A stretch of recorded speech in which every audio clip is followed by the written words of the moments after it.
Bismillahirrahmanirrahim. Assalamualaikum warahmatullahi wabarakatuh. Alhamdulillah.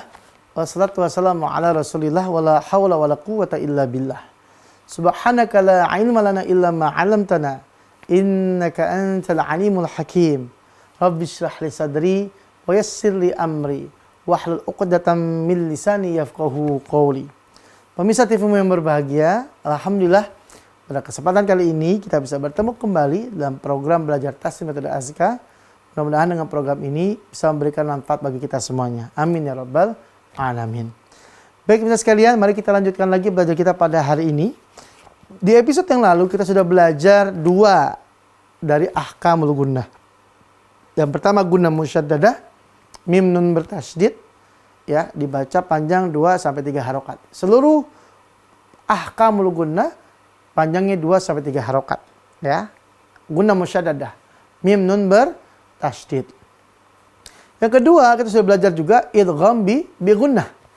Ya, seperti kita tahu bersama, saya kira untuk belajar nun sukun tanwin ini sudah khatam semuanya, ya. Sudah pada paham insyaallah.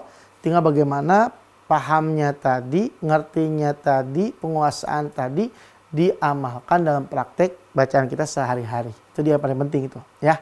Maka yang ketiga ini pemirsa, kita akan lanjutkan. Yang ketiga dari ahkamul gunnah adalah iqlab. Iqlab pemirsa, ya. Yang ketiga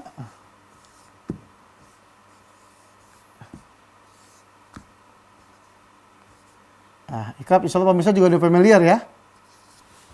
Iqlab itu apa sih? Secara bahasa membalikkan atau mengganti, ya.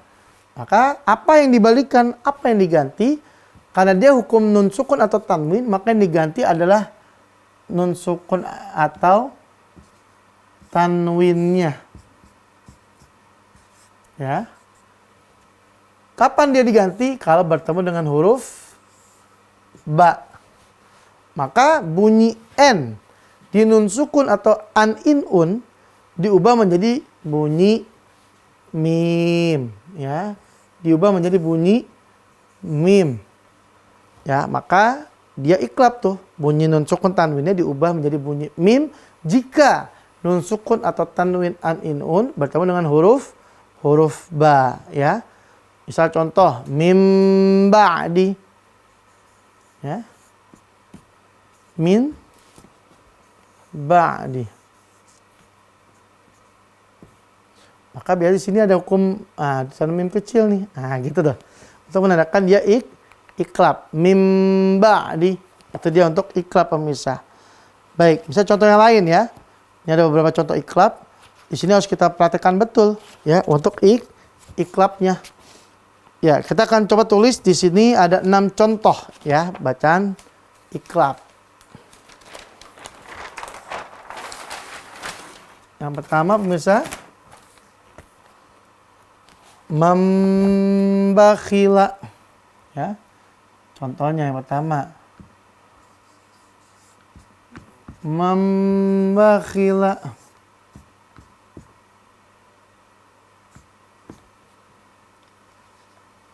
Ya. Yang kedua contohnya yumbitu.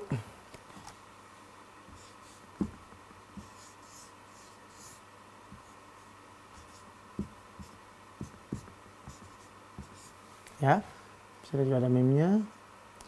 Yang ketiga,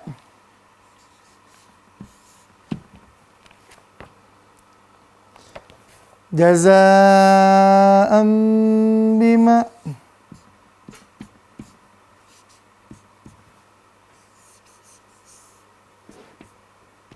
Ya. 4,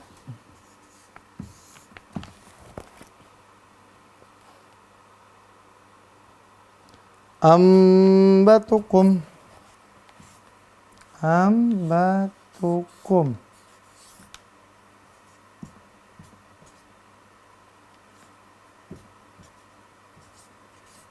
Ya, baik. Tempat dulu, ya. Yang pertama pemirsa kita baca, jangan lupa hukumnya, ya. Ada ahkamul gunnah, maka dibaca dengung. Kita baca. Membakhila. Ingat durasi dengungnya. Membakhila bakhila, ya, maka bunyi n nun sukun ini diubah jadi bunyi mim. Bakhila, panjangnya, durasi panjang 2 sampai 3 harokat. Pemirsa tuh ingat-ingat. Harus dibiasain betul biar kita terbiasa dalam baca Al-Qur'an dengan bacaan yang baik dan benar. Lanjut lagi yang kedua contohnya. Yumbitu, ya. Yumbitu, seperti itu pemirsa. Kita panjangkan dengungnya. Sotun ladid, ya. Suara yang lembut atau suara lunak gitu ya. Baik, yang ketiga, contoh ketiga. Jazaa'am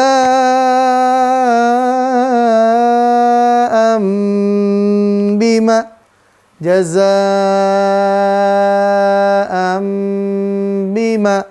Ya, maka setelah dia di mat wajib di sini kita baca jangan lupa ya, iqlabnya. Jazaa'am bima. Ya, kita dengungkan, kita iqlabkan bunyi an-nya, tanwin an jadi bunyi mim. Terakhir contohnya ya, untuk contoh iqlab ini batukum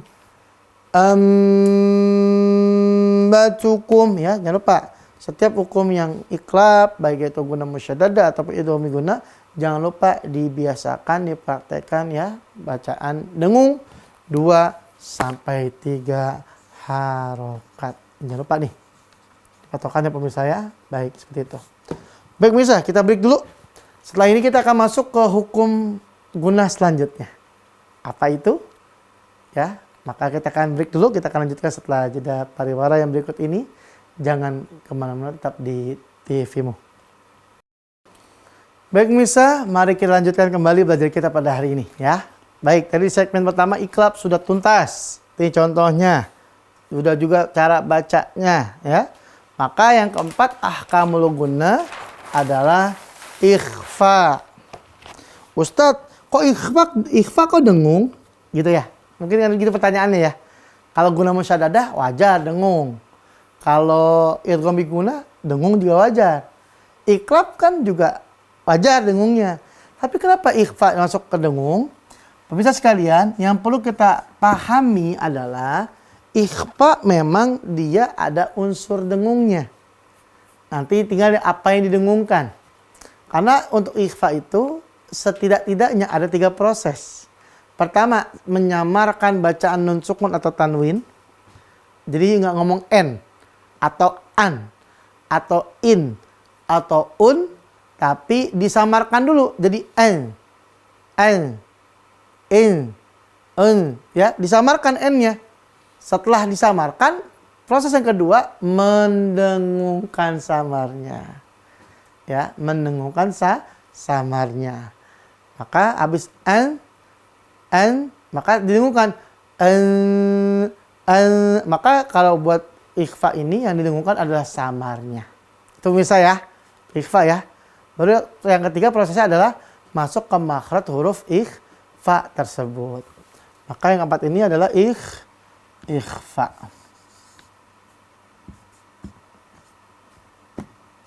Ikhfa apa? Ikhfa hakiki.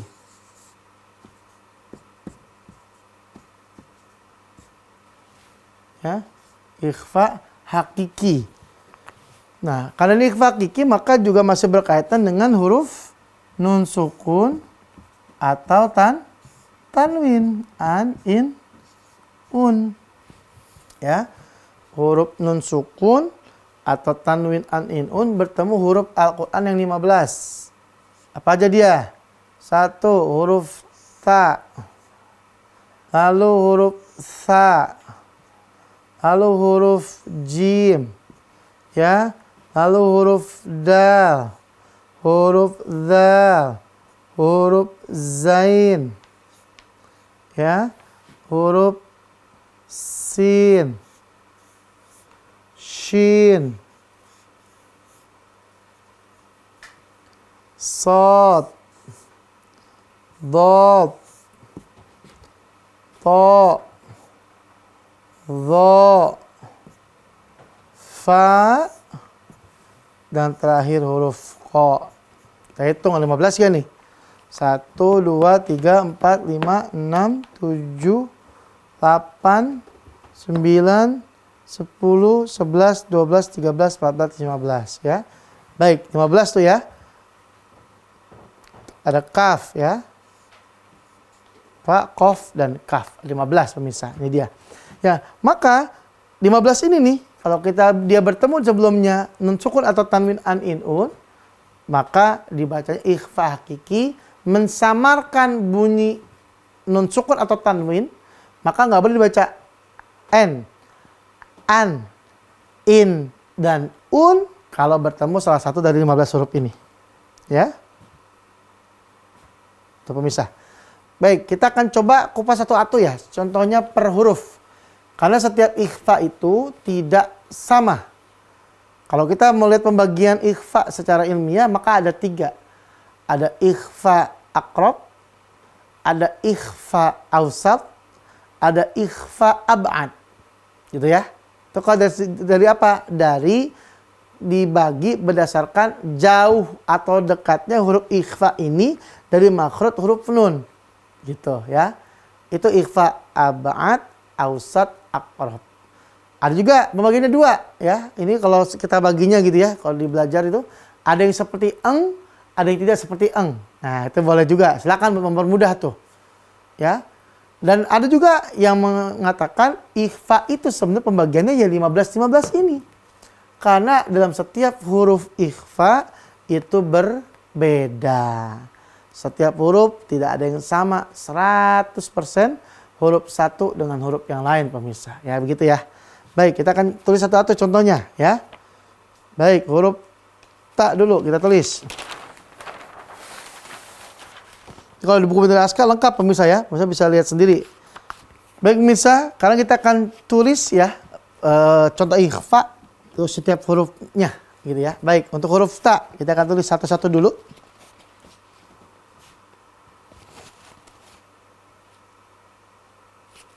Biar mudah kita urut saja.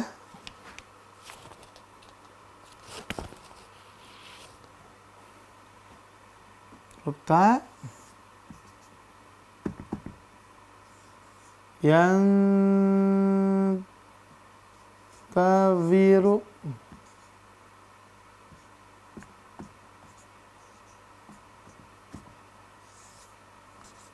ya. Yang tawiru. Baik, contoh huruf sa selanjutnya.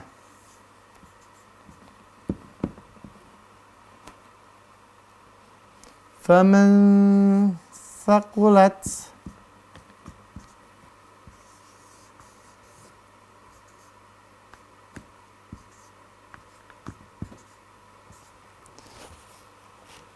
jim.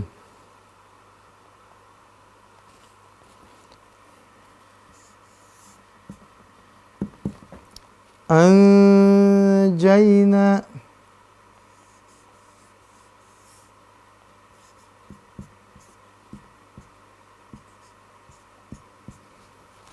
Baik, habis jim, dal,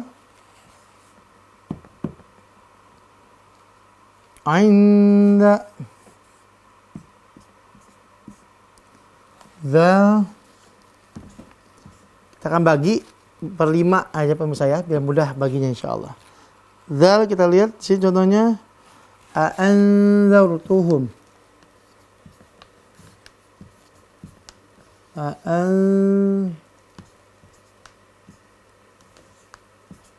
Anzartuhum. Baik. 5 huruf dulu. Kita lihat di sini. Ta, sa, ja, da, dan za ya. Kita lihat. Baik, huruf ta. Kita lihat di sini pemirsa, lihat rumusannya. Ada 3 rumusan. Pertama, samarkan dulu bunyi nun atau tanwinnya. Bunyi n-nya tadi ya. Lalu setelah itu didengungkan samarnya masuk ke makhrajnya setelah itu. Maka kita baca di sini. Yan ya, kita samarkan. Yan, lalu dengungkan samarnya. Yan, setelah itu masuk ke makhraj ta. Yan tawiru. Untuk ikhfa ini pemirsa akan membawa beberapa sifat yang kuat, yang dominan. Ya. Pertama yang sangat kelihatan sekali adalah sifat isti'la dan istifal. Ya, sifat isti'la dan istifal. Yantaziru. Ingat, ada dengungnya. Apa yang didengungkan? Samarnya itu yang didengungkan. Itu patokannya pemirsa. Jangan sampai lupa, jangan sampai terlewat. Ya, samarkan dulu, dengungkan samarnya, masuk ke makhraj hurufnya.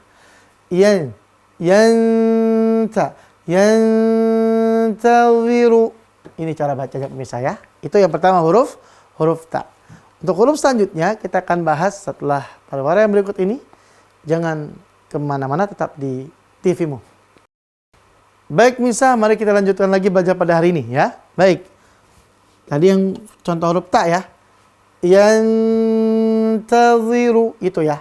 Dan pemirsa harus diperhatikan betul makhrajnya. Makanya dalam ikhfa itu selain juga harus perhatikan samar, dengung, masuk ke makhrajnya, juga harus perhatikan makhraj dan sifatnya. Ya, makanya pemirsa sekalian, kalau pemirsa menguasai makhraj dan sifat, maka itu sangat membantu dalam belajar tajwid. Sangat-sangat membantu. Ya. Kita ulangi. Yantaziru. Maka dilihat di situ nunnya jangan yanta, jangan.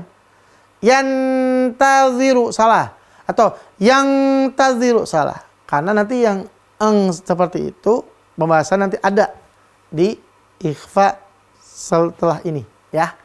Sekarang untuk yang lain maka jangan jangan. Semuanya di sini adalah disamarkan bunyi nunnya. Yantaziru. Karena ikhfa ini harus kita perhatikan betul, termasuk hukum yang lumayan sulit ya. Kakak kita harus perhatikan dan cara bacanya betul. Samarkan bunyi nun sukun atau tanwinnya, lalu dengungkan samarnya masuk ke makhrajnya. Yantaziru. Itu yang pertama. Yang kedua, huruf tha. Faman. Samarkan. Faman. Ya. Lalu masuk didengungkan. Faman thaqulat.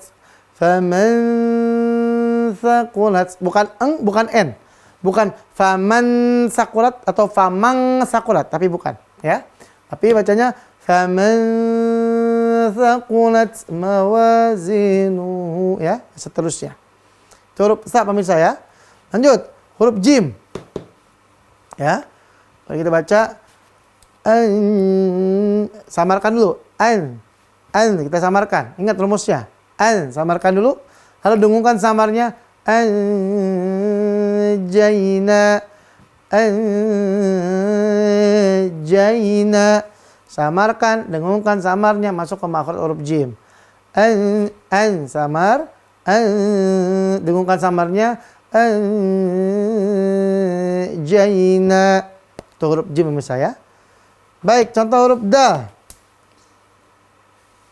Ya, di sini dal, ain, ain kita samarkan, setelah itu masuk dengungnya ain, masuk ke makhraj dal, ain, da. Di mana huruf da makhrajnya? Ujung lidah, gusi, gigi, seri atas. Itu pemirsa patokannya. Jangan sampai lupa ya. Baik. Yang terakhir huruf di 5 huruf pertama ya, 5 kelompok 5 huruf pertama huruf ikhfa, huruf dha. Sama, samarkan, dengungkan samarnya lalu masuk ke huruf dha. An, samar, dengungkan samarnya. An, masuk ke makhraj. Anzartahum am lam tunzirhum. Ya, tuh pemirsa, cara membaca ikhfa ta, sa, jim, dal dan za. Sebenarnya kita bisa eksplor ya, banyak sekali. Nah, kalau buka Al-Qur'an, kalau kita temukan hukum ikhfa itu kita latih, dan kunci paling memudahkan adalah menguasai makhraj dan sifatul huruf pemirsa. Pemirsa ya, insyaallah nanti kita latihan lagi. So, di episode selanjutnya kita akan tuntaskan ikhfa. Ya, 10 huruf lagi kita akan tuntaskan insyaallah. Yang paling penting di sini adalah jangan lupa kita mempraktekkan ikhfa ini. Ini kalau iqlab mudah, idgham bigunah mudah gitu ya. Tapi di sini untuk ikhfa juga insyaallah lebih mudah. Maka pemirsa sekalian, tentu akhirnya ya belajar itu adalah kita praktek. Dan praktek yang paling bagus dalam baca Quran adalah talaki metodenya. Membacakan. Ketemu guru lalu kita bacakan tuh. Ya, kita membacakan bacaan kita di depan guru biar dikoreksi salahnya di mana. Karena Quran itu nggak bisa otodidak, harus terbimbing. Oh, kita mungkin bisa belajar bahasa otodidak ya di internet, ya di YouTube, di googling atau apa. Tapi kalau buat baca Quran nggak bisa. Kita belajar nih di sini bisa, tapi sebagai sarana membantu. Setelah itu kita salakikan untuk mentashih, untuk mengoreksi, memeriksa bacaan kita. Ya, dan cari guru juga jangan sembarangan. Pastikan guru mengaji, guru yang kita setorkan bacaan kita harus guru yang bisa membaca dengan baik, wawasannya luas dan juga bijaksana dalam mengajar. Kita pemirsa, insya Allah. Mudah-mudahan Allah bimbing kita, Allah bimbing kita menjadi hamba Allah yang ahli Quran. Allah jadikan kita, anak keturunan kita, ya, baik itu anak laki atau perempuan, keluarga kita, suami istri kita semua jadi ahli Quran. Mudah-mudahan nanti kita bisa berkumpul bersama mereka semua di surganya Allah Subhanahu wa Ta'ala. Baik, misalnya sekalian, terasa kita tuh berada di akhir episode, ya, terus dipantengin nih, ya, belajar tasbih metode Azkar. Mudah-mudahan nanti dengan program ini bisa memberikan kemudahan kita untuk membaca Al-Quran dengan baik dan benar. Nah, kita akhiri dengan baca doa pertama majelis. Subhanakallahumma wa bihamdika asyhadu an la ilaha illa anta astaghfiruka wa atubu ilaik. Assalamualaikum warahmatullahi wabarakatuh.